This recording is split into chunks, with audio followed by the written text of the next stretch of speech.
Hello, my dear students, and the rest of the learners. Welcome to part 7 of that 7 in this series of tutorials in Computer Structured Programming Unit in C and Pascal. This is the last part of that 7 series of tutorials in which I'll be looking at program documentation. My name is Memeji M, or you can simply call me Emily Swap. So in this tutorial, I'm going to look at the introduction, documentation, methods of writing documentation, types of documentation. We shall also look at the targets of documentation. Let's commence by looking at the introduction to documentation. Documentation is the writing of support materials explaining how the program can be used by users, installed by operators, or modified by programmers. Documentation is a document showing what the program does, and it can work under what conditions. It is a written explanation of how the program works and how to use it. All the stages of a program development should be documented in order to help during future modification of the program. Documentation is therefore an integral part of the inspection process. It ensures that the intentions of the originator of the system survive from specification to design and from design to coding. The main functions of documentation are: one, it helps you maintain the system. Number two, if you want to do some changes, that is, do some modifications, you can know where they can be found. Number three, it is easy to update the program. So, the 8 main advantages of program documentation are: number one, it is easy to know the purpose of each part of the program. Number two, it is easy to know the process of the program and others can follow it. Number three, it consists of written descriptions and procedures about the program, thus enabling the user to know how to use it. Number four, it is easy to know under what condition the program works. Number five, it helps one maintain the system. Number six, if you want to do some changes, you can know where they can be found. Number seven, it's easy to upgrade the system to solve the arising needs. And number eight, it helps the user work with the software within or with minimal guidance. Let's now look at the methods of writing documentation. The two main methods of writing documentation are: one, internal documentation, and two is external documentation. So what is internal documentation?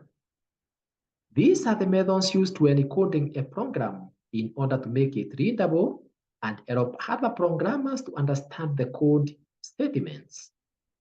They include indentation and spacing, whereby this helps one to easily identify the sections of the code in a program. Number two are the comments. These are the explanatory, non-executable remarks written in the source program to help the programmers understand the code statements. Number three are suitable variable names.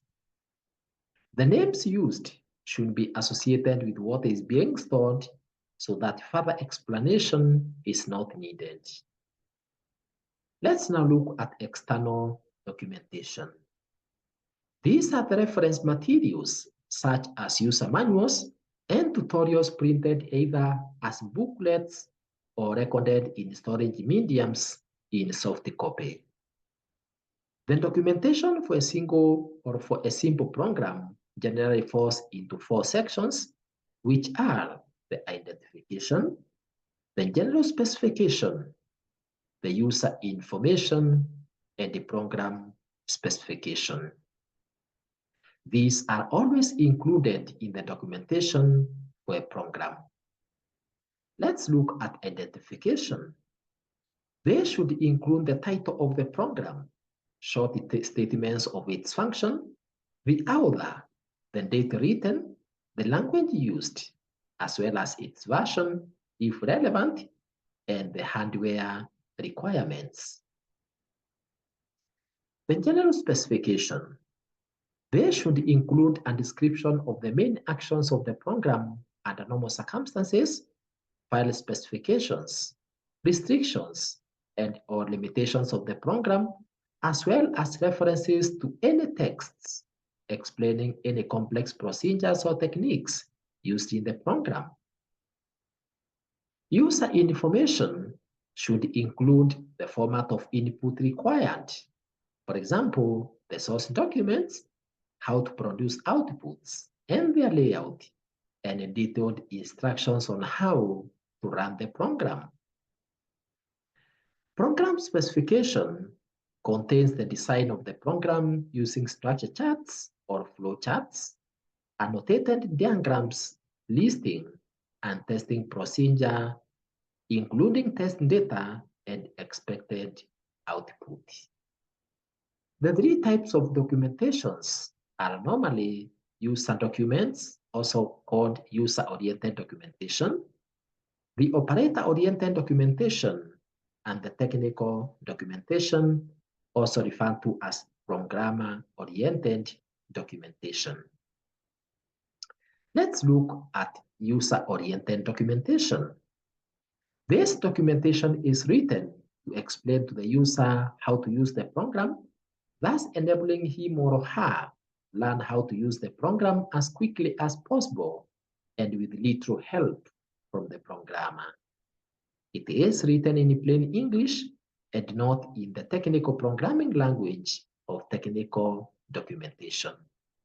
It includes the hardware requirements, how to install the program, how to run the program, how to enter data, what the output looks like, as well as how to use any menus, special features of the program, as well as error messages and advice on how to correct them or troubleshoot any errors.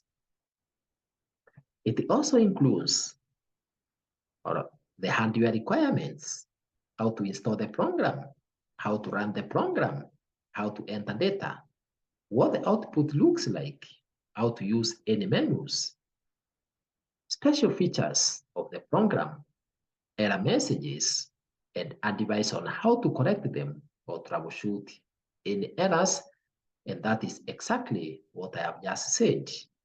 Let's now look at operator-oriented documentation. This helps the computer operators to install and maintain the program. It is meant for computer operators, for example, technicians. Programmer-oriented documentation is written for skilled programmers. It can also be referred to as technical documentation. It provides necessary technical information to help in future modification of the program. In this type of documentation, all stages of the program development should be documented because there may come a need to revise or modify the program. Other programmers may also think of ways of improving your program. Therefore, technical documentation is a documentation used by programmers to be able to know what each section of the program does and how it works so as to be able to maintain the program, know which part needs to be modified, and be able to update the program. Some of the reasons of technical documentation are, number one, the programmer needs to understand what was written a few weeks or even months before when writing a long program. Number two, extremely large programs are written in teams where certain teams write particular sections of the program code. Therefore, each team needs to understand what the other teams have written so that the whole thing can fit together. Number three is to help a new programmer to be able to read and understand the written program so as to help him or her to revise it to fit a new situation, modify it or correct it for logical error that may have shown up after using extreme data. Technical documentation includes the problem that the program is intended to solve. That is the purpose of the program, the algorithm, the program code or listing with its internal documentation, the test data and results produced by the program, data and file structures, as well as the structure and the program or the structure and the flow diagrams which show the relationship between the program modules. The three targets of documentation are the users, the operators, and the programmers. A complete program documentation should possess the following. Number one is program specification, which includes problem definition, inputs, files, and outputs. Number two is program design tools, which include flowcharts, pseudocode, decision tables, amongst others. Number three is program listing, which should include test data, test results, users notes, operators manual, summary, and the conclusion. And with that, my dear students and the rest of the learners, we have come to the end of this topic, as well as the end of the that 7-part series of tutorials in computer structured programming unit in C and Pascal. Congratulations, therefore, for learning this topic on the program documentation. You can also access other topics in the computer structured programming unit, as well as other computer or ICT videos by clicking or tapping on MLSWAP ICT YouTube channel below this video. You can also visit MLSWAP Life Skills YouTube channel for free life skills, motivational, and inspirational resources. To subscribe to the channel, tap on subscribe button below this video in YouTube if it's not currently reading as subscribed. For any further correspondence, kindly write it to us through the email emilyswap@gmail.com. Thank you for learning